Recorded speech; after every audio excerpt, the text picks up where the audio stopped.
मित्रांनो, HSRP number plate बाबत महत्त्वाची अशी अपडेट समोर येत आहे। शासनाने याबाबत परिपत्रक काढलेलं आहे। काय आहे परिपत्रक याबद्दल संपूर्ण माहिती आपण या व्हिडिओमध्ये पाहणार आहोत। मित्रांनो, तुम्हाला स्क्रीनवरती दिसत असेल हे परिपत्रक आहे महाराष्ट्र शासन परिवहन आयुक्त कार्यालय 5वा मजला telecom building number 2 Mahatma Gandhi road fountain Mumbai यांचं हे परिपत्रक आहे। दिनांक 14/8/2025 रोजीचं हे परिपत्रक आहे। या परिपत्रकामध्ये त्यांनी सांगितलेलं आहे बघा, वरी परिपत्रकाचा क्रमांक सुद्धा दिलेला आहे। दिनांक 1/4/2019 पूर्वी नोंदणी झालेल्या जुन्या वाहनावर उच्च सुरक्षा नोंदणी क्रमांक म्हणजे HSRP पाटी 31/3/2025 पर्यंत बसवण्याचे निर्देश देण्यात आले होते। जुन्या वाहनांना उच्च सुरक्षा नोंदणी क्रमांक पाटी म्हणजे HSRP बसवण्यासाठी संदर्भीय पत्र क्रमांक 3 अन्वये 15/8/2025 पर्यंत मुदत देण्यात आलेली होती। आपल्याला माहिती आहे 15 ऑगस्ट 2000 पर्यंतची ही मुदत होती। तथापि खालील कारणास्तव दिनांक 1/4/2019 पूर्वी नोंदणी झालेल्या जुन्या वाहनावर उच्च सुरक्षा नोंदणी क्रमांक पाटी म्हणजेच HSRP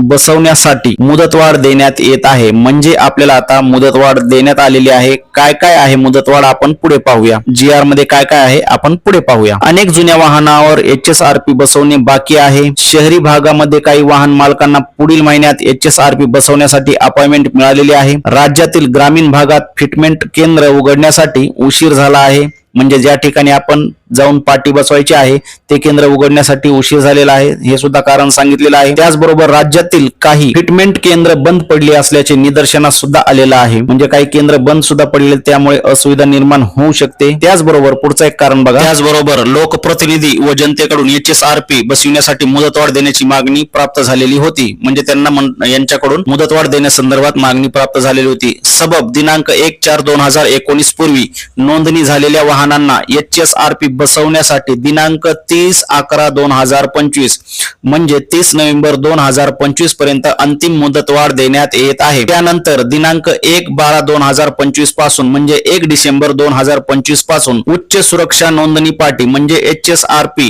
न बसवणाऱ्या वाहनावर वायुवेग पथकाद्वारे कायदेशीर कारवाई करण्यात येईल असं सुद्धा यांनी सांगितलेलं आहे। पुढे अतिशय महत्त्वाची कामे काय काय करता येणार नाहीत ते सुद्धा सांगितलेले आहे, आपण पुढे पाहूया। यानंतर HSRP न बसवणाऱ्या वाहनावर वायुवेग पथकाद्वारे कायदेशीर कारवाई करण्यात येईल। तथापि दिनांक 30/11/2025 पर्यंत HSRP बसवण्यासाठी पुढील अपॉइंटमेंट मिळालेल्या वाहन मालकावर कोणतीही कारवाई केली जाणार नाही।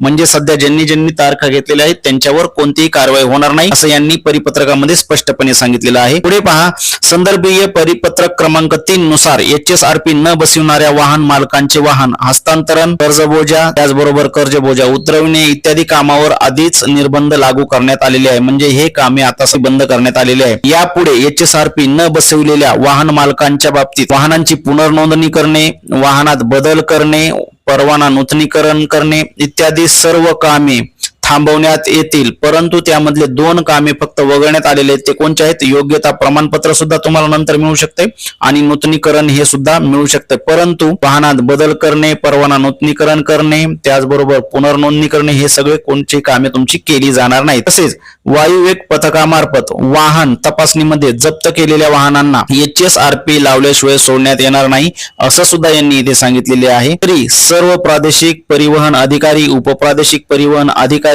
यांनी आपल्या कार्यक्षेत्रात या निर्णयाबाबत मोठ्या प्रमाणात जनजागृती करावी। तसेच स्थानिक वाहन वितरक, ऑटोमोबाईल, ऑटो रिक्षा, टॅक्सी, बस, ट्रक संघटनांची बैठक घेऊन याबाबत सर्वांना आपल्या स्तरावरून अवगत करावे। म्हणजे शासनाने या ठिकाणी यांना सुद्धा सर्वांना जनजागृती करण्याबाबत सुद्धा कळवण्यात आलेलं आहे। त्याचबरोबर HSRP बसवण्याकरता जर जनतेच्या काही तक्रारी असल्यास तर त्यांना या ईमेल आयडी वर, मी ईमेल आयडी स्क्रीनवर देतो ते तुम्ही पाहून घ्या, या ईमेल आयडी वर काही तक्रारी असतील तर कळवाव्यात असं सुद्धा यांनी कळवलेले आहे। ही अतिशय महत्त्वाची अपडेट होती मित्रांनो HSRP नंबर प्लेट बाबत। अशाच महत्त्वाच्या अपडेटसाठी योजना कट्टा हे चॅनल आपलं सबस्क्राईब करा। धन्यवाद, पुन्हा भेटू।